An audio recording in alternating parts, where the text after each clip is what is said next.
Assalamualaikum warahmatullahi wabarakatuh. Selamat pagi pemirsa, dirahmati Allah dimanapun Anda berada. Ya, saya Dr. Yongki. Kita bisa alhamdulillah berjumpa kembali nih dalam acara Ruang Sehat Rehat ya, setiap hari Rabu jam 10. Nah, pada topik kali ini bertepatan sekali nih dengan bulan suci Ramadan ya. Tentunya saya juga mengucapkan selamat menjalankan ibadah puasa buat pemirsa dimanapun, agar puasanya nanti bisa diterima ya, puasanya bisa mendatangkan berkah dan manfaat tentunya untuk kita semuanya, dan yang paling penting adalah tetap sehat. Nah, kalau kita berbicara tetap sehat, tentunya kita banyak memunculkan pertanyaan ya, tetap sehat untuk siapa nih gitu, karena tentunya banyak juga nih pertanyaan dari pemirsa. Dok, saya punya penyakit ini loh, boleh nggak saya puasa? Dok, saya sedang hamil, boleh nggak saya puasa? Dok, saya punya penyakit ginjal, penyakit jantung, penyakit diabetes, boleh nggak kalau kita tuh tetap puasa? Nah, tentunya ini menarik sekali ya. Kalaupun boleh, bagaimana? Nah, kalaupun nggak boleh, yang gimana yang nggak boleh? Nah, karena ini penting banget nih, agar penyakitnya itu bisa tetap terkontrol. Itu yang paling pertama. Dan juga nantinya juga tidak mendatangkan efek samping atau bahaya yang tidak kita inginkan ya pemirsa ya. Oke, dan tentunya berpuasa di bulan Ramadan ini bagi umat Islam ini merupakan suatu kewajiban ya gitu. Nah, sekali lagi bahwa yang akan kita bahas kesempatan kali ini adalah buat penderita atau penyintas diabetes nih. Boleh nggak sih penyintas diabetes itu berpuasa ya, karena tentunya ada resiko-resiko, baik itu mungkin gulanya terlalu tinggi atau terlalu rendah. Nah, langsung aja kita tanyakan sama pakarnya ya, Dokter Ana, spesialis penyakit dalam KM Definasi. Selamat pagi dok. Ya, Assalamualaikum pagi. warahmatullahi wabarakatuh. Warahmatullahi wabarakatuh. Kok kelihatan tambah seger dokter? Tambah seger ya, Dokter Ana juga nih ya. Puasa ya. Harus seger ya. Berarti cara puasanya benar. Mudah-mudahan Ya, insya Allah. insya Allah. Mungkin karena lampu di studio juga. Bisa juga ya. Iya. Jadi dok, karena ini kan bulan puasa dok. Iya. Nah, dokter tentunya kan menangani banyak sekali kasus Iya, diabetes. betul, Nah, betul. ini banyak banget yang nanya nih dok. Iya. Kalau boleh nggak sih sebetulnya orang diabetes itu puasa? Iya. Nah, kira-kira Iya. boleh nggak sih dok sebetulnya Ya, dok? ya gini dokter Yongki, kayaknya kita juga belum lama ya, kayaknya rasanya baru kemarin ya Baru kita kemarin. menerapkan, ternyata udah 1 tahun. 1 tahun, ya. Nah, memang untuk persiapan bulan puasa ini sih kita udah melakukan sejak 1 bulan sampai 1,5 Ya, bulan yang lalu oke. sih sebenarnya untuk para Ya. penderita DM itu. Para penderita DM itu kalau mau berpuasa full sampai dengan 30 hari itu perlu persiapan. Dan Oh. kemarin beberapa pasien sudah kita siapkan sih dok. Oh, Jadi- siapkan sebelum bulan puasa? Iya, justru itu pra-Ramadan itu penting. Oh. Persiapan pra-Ramadan itu penting, dan itu berkaitan dengan bagaimana nanti saat menjalankan puasanya. Oh gitu. Iya, benar. Oke, Jadi oke. karena apa ya? Karena para penderita DM itu di mayoritas negara-negara muslim, terutama di Indonesia ini, Iya. dari berbagai macam penelitian itu terlihat ya di situ. Oke. Ternyata ada yang bisa berpuasa full 30 hari. Ada yang berpuasa cuma 15 hari, ada yang Oh, cuma gitu. seminggu. Begitu. Dan saya coba interview juga untuk pasien-pasien saya yang mau melakukan ibadah puasa. Saya tanya, tahun kemarin berapa hari puasanya? Ternyata ada yang cuma seminggu, ada yang cuma 15 hari. Nah, ini nih untuk tahun ini Iya. kami ingin ini ya, terutama dari tim endokrin ya di rumah sakit ini mencoba untuk memberikan edukasi, dan diharapkan nanti akan terlihat lagi bahwa ini akan lebih bagus puasa Ramadan tahun ini. Tapi memang ada tip and triknya. Oh gitu ya. Jadi nggak boleh sembarangan dok ya? Nggak bisa, Oh, harus ada oke. persiapan. Bahkan persiapannya itu benar-benar kita edukasikan ke pasien, pasiennya paham, dan saat menjalankan ibadah puasa itu tahu. Oke. Itu iya tahu bagaimana supaya puasa itu full sampai dengan Full 30 sampai ini ya. hari. Baik, Gitu. sekarang gini dok, kalau persiapannya sebetulnya ini menarik sekali nih. Iya. Apa sih persiapannya kalau sebelum Iya. Ramadan ini buat? Jadi sebelum Ramadan penderita itu diabetes? pasien itu harus di-assess, atau kita sebagai dokter atau tenaga kesehatan biasanya memberikan pertanyaan, Catatan atau pertanyaan ya, pertanyaan, oke. mencatat skor-skornya, kemudian memeriksa kondisi pasien, kita kontrol dulu. Nah, itu sangat penting. Selama berapa lama dok sebelum Ramadan? Biasanya 1,5 bulan sampai dengan 1 bulan. Dan Oh. saya senangnya, Dr. Yongki, saya senangnya itu hampir 90% pasien itu antusias. Waktu kita berikan edukasi pra-Ramadan itu antusias, dan sebagian besar itu memang sebenarnya ingin berpuasa. Padahal belum tentu secara medis itu mereka wajib puasa ya, karena kan sebenarnya juga ada dispensasi ya, bahwa pasien-pasien yang sakit dengan kondisi begini itu nggak harus berpuasa, tapi mereka ingin gitu loh. Nah, menarik sekali dok. Tadi iya. sekilas kalau secara garis besar itu gambarannya seperti apa dok? Yang dikatakan bahwa pra-Ramadan sebagai persiapannya itu secara garis besarnya aja deh. Jadi pra-Ramadan apa itu aja sih isinya gitu? mereka itu kita edukasi, edukasinya macam-macam. Yang pertama pengertian puasa itu sendiri gimana, kemungkinan komplikasinya yang bisa terjadi, kemudian mewaspadai komplikasi itu kalau tiba-tiba muncul, dia harus ngapain gitu loh. Nah kalau tiba-tiba begini harus melakukan ini gitu ya. Yaitu hipoglikemi dan hiperglikemi, tandanya apa. Kemudian penyesuaian obat, baik itu obat yang diminum maupun yang disuntik. Kemudian habis itu penyesuaian makan, kemudian penyesuaian olahraga. Nah itu yang harus disampaikan. Kemudian juga kepada para penderita DM itu kita ajari juga untuk sedikit menyesuaikan itu ya dosis insulin, bagaimana caranya. Dan memang kontak untuk para penderita DM dengan para tenaga kesehatan itu juga sangat penting. Jadi kita memang ada kontak, kita berikan juga misalnya ada keperluan apa bolehlah untuk kita kontak seperti itu. Nah, menarik juga dok tadi. Apakah pada saat pra-Ramadan itu pasiennya harus berpuasa juga dok? Semacam tes nih. Itu, betul. Apakah gimana? Betul, apa hanya edukasi atau harus puasa juga? Iya betul. Jadi memang pra-Ramadan itu dianjurkan untuk para penderita DM itu belajar dulu. Atau Senin Kamis belajar mungkin dulu, ya? Kan bisa ya? Iya, belajar dulu untuk puasa sunnah dulu. Ya, itu memang dianjurkan dalam edukasi pra-Ramadan itu mereka puasa sunnah dulu, cobalah. Nanti toh kalau berhenti di tengah jalan kan nggak apa-apa karena namanya sunnah kan. Nah ini dan saya lihat beberapa pasien itu sudah menjalankan. Memang sebaiknya sebelumnya itu belajar puasa sunnah dulu ya, Senin Kamis atau puasa Rajab ini kan banyak ya, puasa Sa'ban, puasa Rajab ini banyak. Jadi mereka biar terbiasa dulu. Jadi pola makannya itu tahu dan saat dia menggunakan obat itu sudah tahu, dan beberapa pasien itu udah pinter loh. Udah pinter dan udah tahu penyesuaian obatnya. Iya. Jadi penting sekali ya ada latihan itu ya. Jadi tidak serta-merta tanpa persiapan ya. Iya betul. Apapun harus dengan persiapan seperti itu. Iya. Nah ini dok ada pertanyaan juga ya tentunya ya. Apakah betul ya dengan dengan puasa ini si para penderita diabetes ini menjadikan suatu cara ya untuk aku mau puasa nih biar gula darahnya turun. Nah itu bener gak sih? Ya kalau dari sisi kesehatan mungkin bener ya, tapi kalau dari sisi niat kita harus betulin ya bahwa puasa itu lillahi ta'ala, kembali bukan lagi buat menurunkan gula darah. Bukan buat menurunkan gula darah. Jadi pertama harus diluruskan niatnya, itu adalah lillahi ta'ala, tapi itu efeknya besar loh dengan lillahi ta'ala. Karena ada pusat kendali makan yang ada di otak. Itu kemarin saya baru belajar. Itu ternyata pusat kendali di otak itu kalau keimanannya itu udah kuat, niatnya kuat, itu ternyata rasa lapar itu bisa ditahan. Nah itu pertama niat harus kuat, yang benar dulu ya. Masalah itu nanti gula darah turun dan lain sebagainya itu adalah ikutan. Tapi itu betul juga sih seperti itu. Kemudian setelah niat yang benar, kemudian tata caranya juga benar, seperti itu. Ya. Oke, menarik sekali ya. Jadi tapi memang betul ya bisa menurunkan gula darah juga. Iya betul, karena ini saya juga melakukan survei penelitian saya yang tahun kemarin. Itu ternyata saya meneliti antara pasien DM yang berpuasa yang tidak itu gula darah puasa pre and post. HbA1c pre and post. Kemudian ada juga lingkar perut, IMT dan lain sebagainya. Itu memang menunjukkan hal yang cukup signifikan turun. Setuju dok? Iya, yang setuju paling bagus sekali itu HbA1c, luar biasa penurunannya. Masya Allah ya. Tapi begitu setelah Syawal itu naik lagi dok. Tapi kalau pada pasien-pasien yang konsisten dengan menjalankan puasa Syawal, kemudian dilanjutkan lagi Senin Kamis itu bagus. Setuju sekali dok, karena kalau kita berbicara sedikit tentang puasa tadi ya, bahwa efeknya ternyata manfaatnya, dampaknya itu luar biasa dok ya. Sampai saya juga pernah baca jurnal dok itu. Biomolekuler ya, bahwa ternyata terjadi keseimbangan yang luar biasa di dalam tubuh dok. Antara anti radang dan pro radangnya itu dia bisa bagus sekali dan ternyata dengan puasa dok. Masih saya setuju sekali tadi. Bahkan itu evidence base-nya udah ada kok. Betul. Intermittent fasting gitu kan.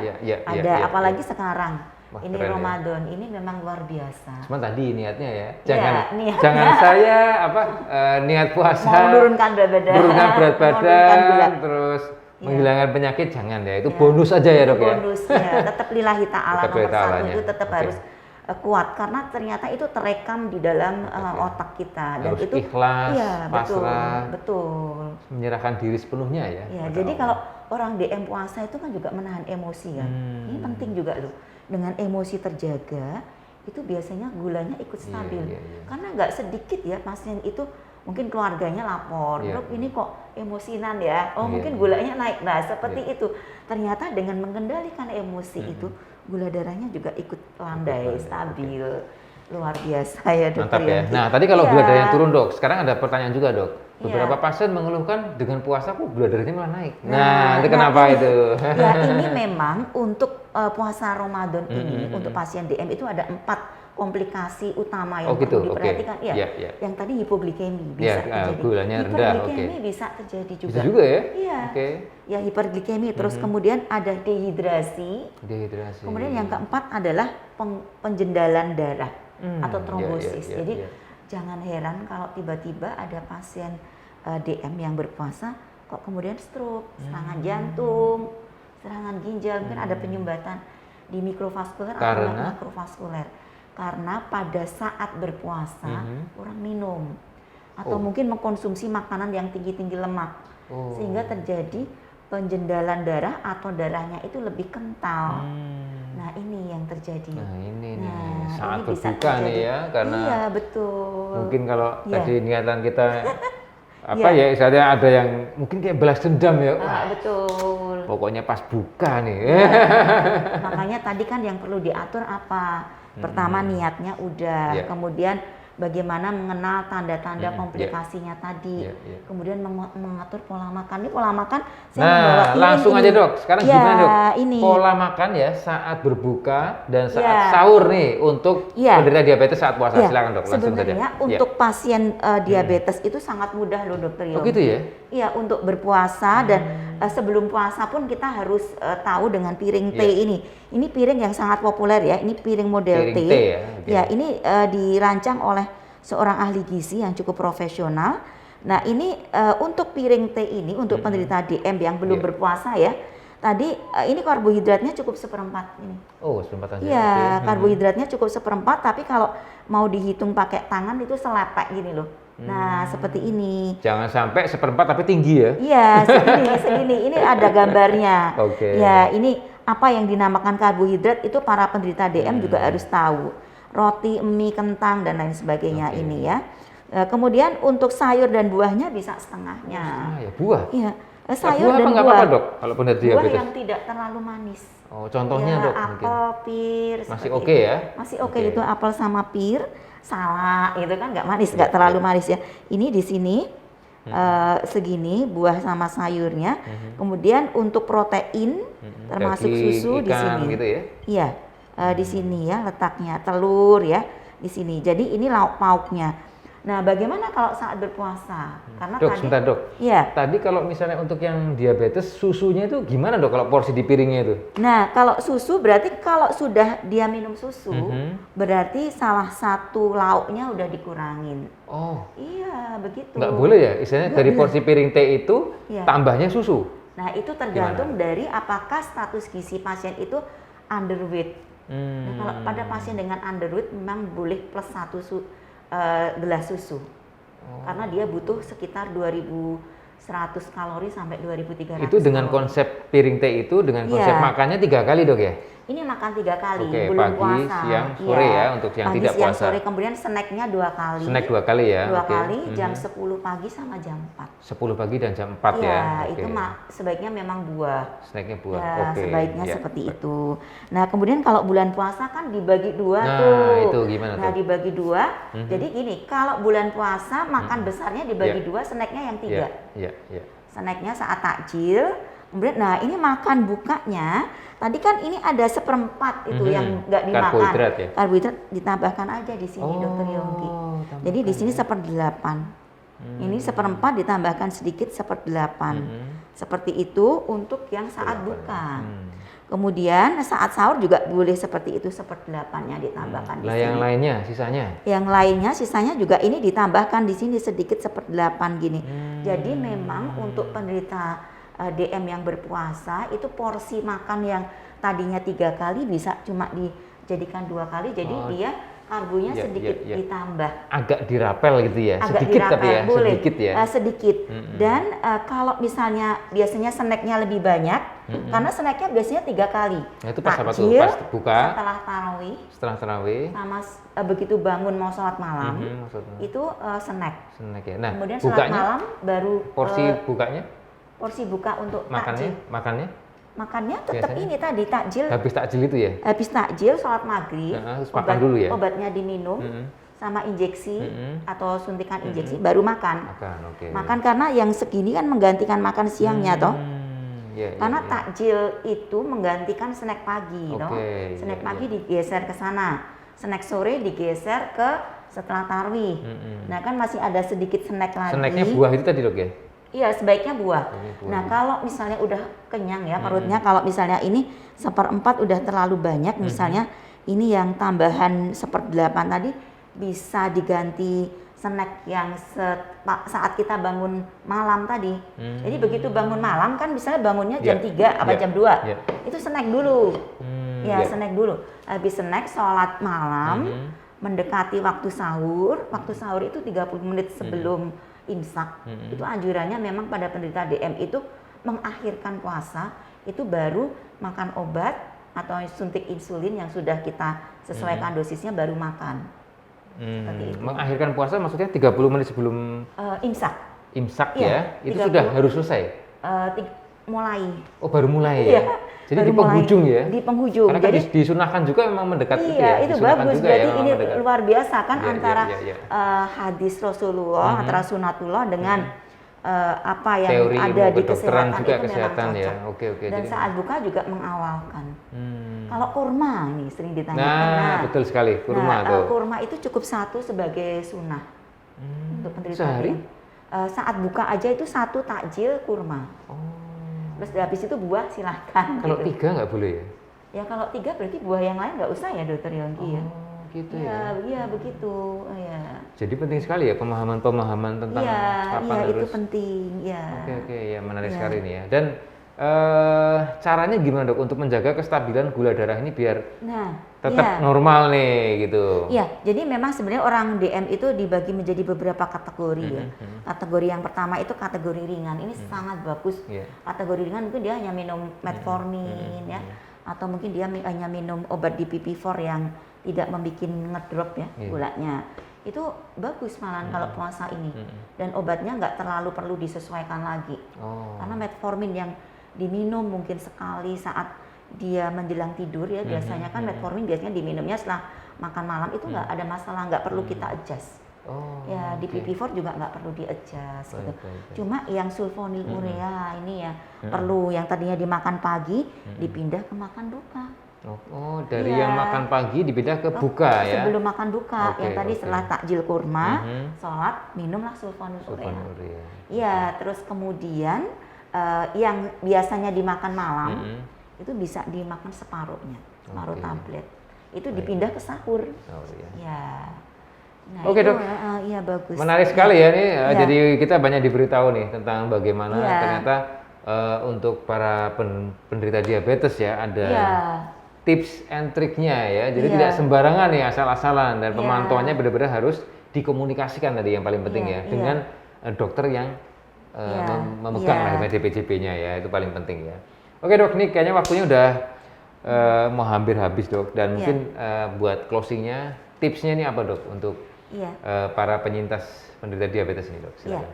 Ya, untuk para penderita diabetes yang saat ini menjalankan ibadah puasa Ramadan, saya mengucapkan semoga puasanya lancar. Amin. Kemudian kembali lagi niatnya harus dikuatkan ya. Kemudian yang kedua adalah bagaimana cara makannya, minum obatnya, olahraganya. Nah, ini olahraga untuk penderita diabetes itu sebaiknya setelah tarawih atau menjelang buka. Kemudian untuk makanannya, jenis makanannya itu bisa semuanya kecuali yang banyak mengandung gula. Dan tata cara porsinya seperti yang saya terangkan tadi adalah sesuai dengan sebelum ibadah puasa Ramadan, tapi hanya dibagi 2 dengan snack 3 kali. Dan diharapkan dengan adanya niat yang kuat, tata cara puasa yang benar, itu akan full puasanya 30 hari dan akan mendapatkan pahala yang berlimpah Amin, dari amin, Allah amin. Subhanahu wa Amin, taala, amin. dan justru menambah kesehatan. Amin, Luar itu biasa yang paling sekali. penting. Amin, amin, Itu yang insyaallah. kami harapkan, dan jangan sungkan-sungkan untuk berkonsultasi apabila ada hal-hal yang kira-kira membahayakan ya, seperti ngedrop gulanya atau kencingnya terlalu banyak, itu tandanya gulanya naik. Kalau ngedrop tuh mau pingsan rasanya seperti itu, atau pusing tensinya naik seperti itu jangan segan-segan untuk berkonsultasi dengan dokter.